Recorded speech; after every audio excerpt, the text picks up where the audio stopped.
LPG cylinder की बहुत कमी थी हिंदुस्तान में, हमने उनको ब्लैक करने का बिजनेस चालू कर दिया, क्योंकि पैसा वहीं पर बन रहा था। हमें कोई समझाने वाला नहीं था, हमें तो एक ही बात समझ में आती थी, पैसा आता है कि नहीं आता। पंकज जी, प्लान अभी आप बता रहे होंगे, लोगों के पास जा जाकर नेटवर्क बना रहे होंगे। हमने ये नेटवर्क 9वीं 10वीं क्लास में बना लिया। घरों में जाते थे, पता लगाते थे कि कौन सी बड़ी फैमिली है, कौन सी छोटी फैमिली है, और जो भी छोटी फैमिली होती थी उनको जाकर प्लान समझाते थे हम। प्लान क्या था समझिए, उनको हम समझाते थे कि भाई साहब, सरकार तुम्हें 2 सिलेंडर देती है, एक तो तुम इस्तेमाल कर लेते हो और एक तुम्हारा बर्बाद हो जाता है, तो तुम सरकार से दोनों ले लो, एक तुम ले लो, एक हमें दे दो। हमें दे दोगे तो हम तुम्हें 100 रुपए एक्स्ट्रा देंगे, और 100 रुपए एक्स्ट्रा में ले लेकर 150 रुपए एक्स्ट्रा में हम सिलेंडर, और हमारा बिजनेस बहुत अच्छा चलता था। उस जमाने में 2-2.5 हजार रुपए हम कमा लेते थे।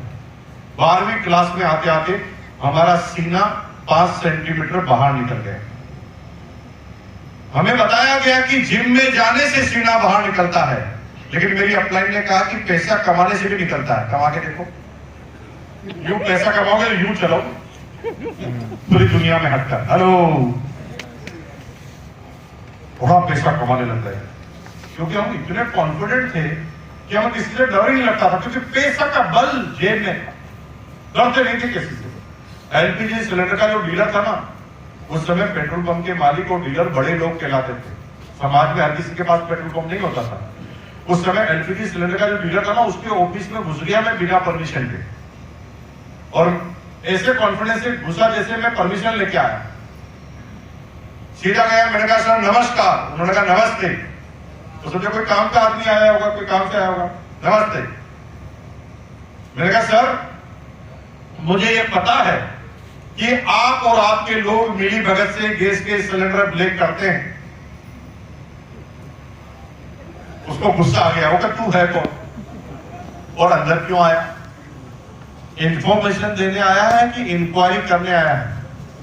मैंने कहा मैं दोनों करने नहीं आया हूं, मैं आपको ये बताने आया हूं कि मेरे जीवन में कोई आइडियल है तो आप हैं, भीलवाड़ा की शान है तो आप हैं, लोगों के आदर्श हैं तो आप हैं, और आप जब ब्लैक करते हैं ना तो इससे आपका नाम बर्बाद होता है, और मेरे से ये देखा नहीं जाता। इसलिए मैं सिर्फ इतना सा चाहता हूं कि आज के बाद आप एक भी सिलेंडर ब्लैक ना करें, अगर करना है तो मेरे थ्रू करें।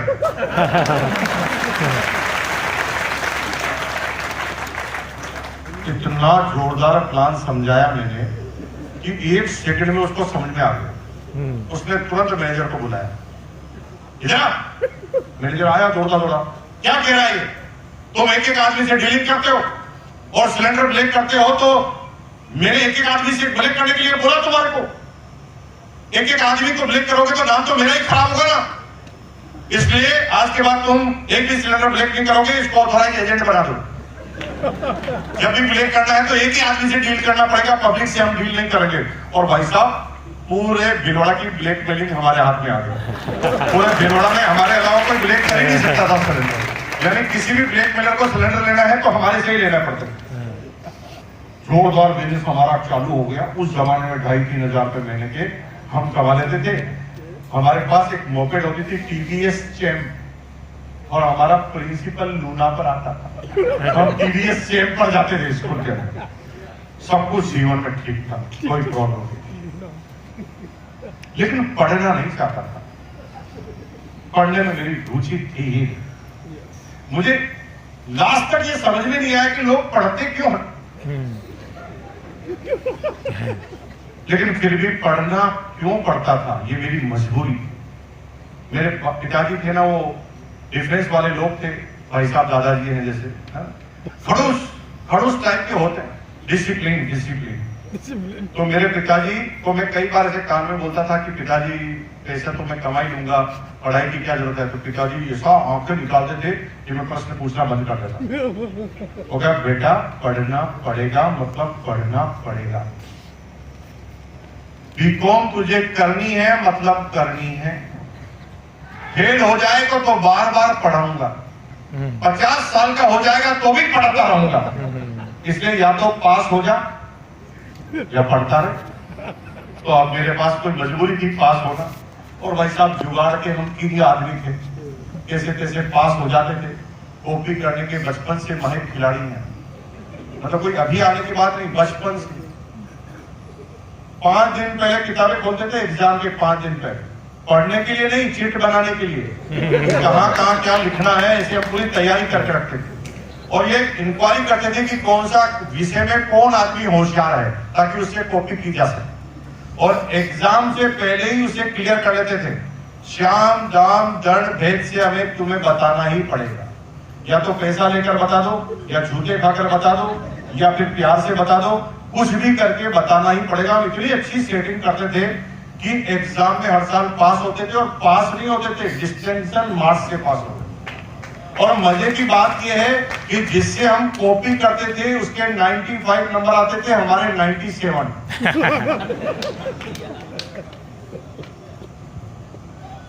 पूछोगे तो बताऊंगा कैसे, नहीं पूछोगे तो आज दिन तक नहीं बताया। पूछोगे, पूछना चाहते हो तो आपको मैं एक तरीका बता देता हूँ। आगे जब भी मेरे से कब पूछना हो तो एक तरीका अपना लेना, मैं बता दूंगा। हाथी डरता किसी के बाप से नहीं है ना, जबरदस्ती तो आप कुछ करने की कोशिश करना ही मत, अपना काम कंप्लीट हो चुका है, कोई फर्क नहीं पड़ता है ना। लेकिन प्यार से पूछोगे साला दिल जान सब हाजिर करके चले जाएंगे ये कि। तो जब भी पूछना हो ऐसे करना, हाथ को ऐसे करो, हाथ हमारी बहन जी भाई सब लोग ऐसे हाथ करो करो करो करो, करो। और बोलो बता भाई, बता भाई, बता भी दे भाई, बता भी दे भाई। जब भी रिक्वेस्टिंग मोड से मेरे से पूछोगे तो मैं बता। तो आपने क्या पूछना था? 97 कैसे आते थे? 97 नंबर कैसे आते थे? जैसे कॉपी करते थे उसके 95, हमारे 97 कैसे आते थे, ये पूछना चाह रहे हो आप? ये टेक्नोलॉजी की बात है। हम अगर कॉपी करने में माहिर हैं तो क्या एक ही आदमी से कॉपी करते होंगे? हम इंक्वायरी करते थे कि मैथमेटिक्स में ये होशियार है तो इसी से कॉपी करते थे, अंग्रेजी में ये होशियार है तो अंग्रेजी में इससे कॉपी कर लेते थे, सामाजिक ज्ञान में ये होशियार है तो सामाजिक ज्ञान की कॉपी इससे कर लेते थे। और ओवरऑल सबसे ज्यादा नंबर हमारे आते थे। और यही हमारी इस बिजनेस में कामयाबी का राज है। 4 हमारी अपलाइन है, पहला है केसी चावड़ा जी, दूसरा है बीसी चावड़ा जी, तीसरा है प्रहलाद राय जी, चौथा है बेरुदास जी करवा। बीसी चावड़ा जी से हमने बोलना सीखा, केसी चावड़ा जी से हमने आंकड़े सीखे, और प्रहलाद राय जी से कैलकुलेशन सीख ली, और सौम्यता सीख ली हमने बेरुदास करवा से, और चारों से आगे निकल गए। इससे भी सीख लिया, उससे भी सीख लिया, सबसे सीख लिया। हम एक गुरु बनाते ही नहीं, सभी को गुरु बना देते हैं। तुम सामने आओ तो तुम्हें भी गुरु बना देते, क्योंकि कौन कब क्या सिखाएगा हमें थोड़ी पता है, राइट?